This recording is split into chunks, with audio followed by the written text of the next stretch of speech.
But मैं किसान का बेटा हूँ। ये इस हाथ में ये पावर है कि 2 घंटा 4 घंटा खेत में कुदारी भी चला सकता हूँ। गाइयों भैंस दोहली ही ना हजोरिया रात भर गेहूं काट ले। बस आप सबके आशीर्वाद जिंदाबाद। मैं तो ये भी ऐलान कर दिया हूँ, चुनाव जीतने के बाद मैं अगर दिल्ली जाऊंगा तो सिर्फ और सिर्फ अपने विकास को लेकर जाऊंगा और मुझे यहाँ किसी से कोई लड़ाई नहीं है। मुझे काराकाट में अगर लड़ाई है तो सिर्फ और सिर्फ यहाँ के विकास के लिए लड़ाई है।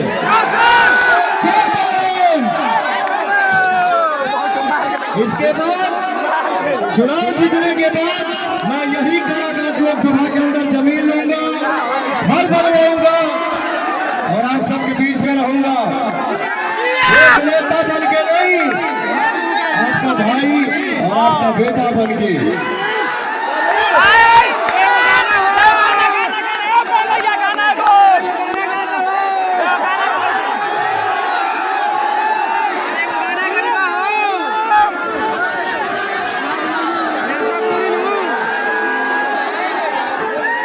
कौन इसके लिए ये दबाओ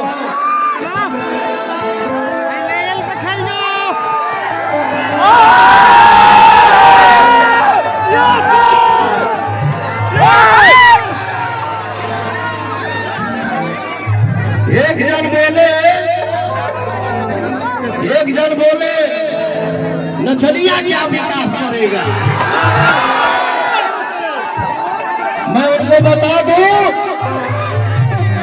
महादेव भी जिद किए हैं, महादेव भी तांडव किए हैं।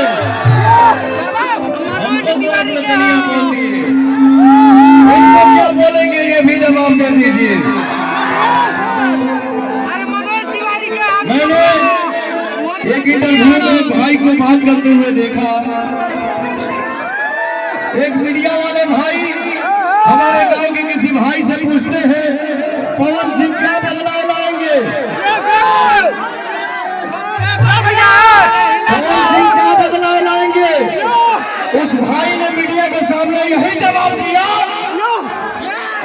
कल तक काराकाट को कोई जानता तक नहीं था, आज काराकाट का नाम दुनिया में गूंज रहा है। पवनों ने पहला बदलाव यही ला दिया।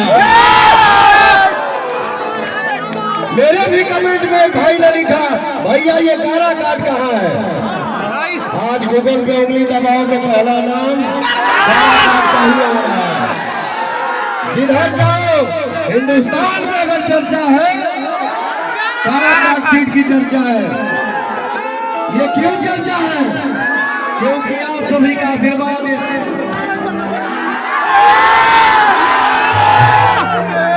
दुनिया में बहुत धक्का लगा, बहुत चोट लगा, लेकिन फिर भी पवन ऐसे रहता है।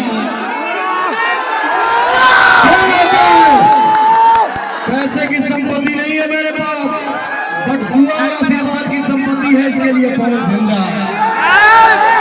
आपका आशीर्वाद मेरे साथ है। क्या कहता रे बोल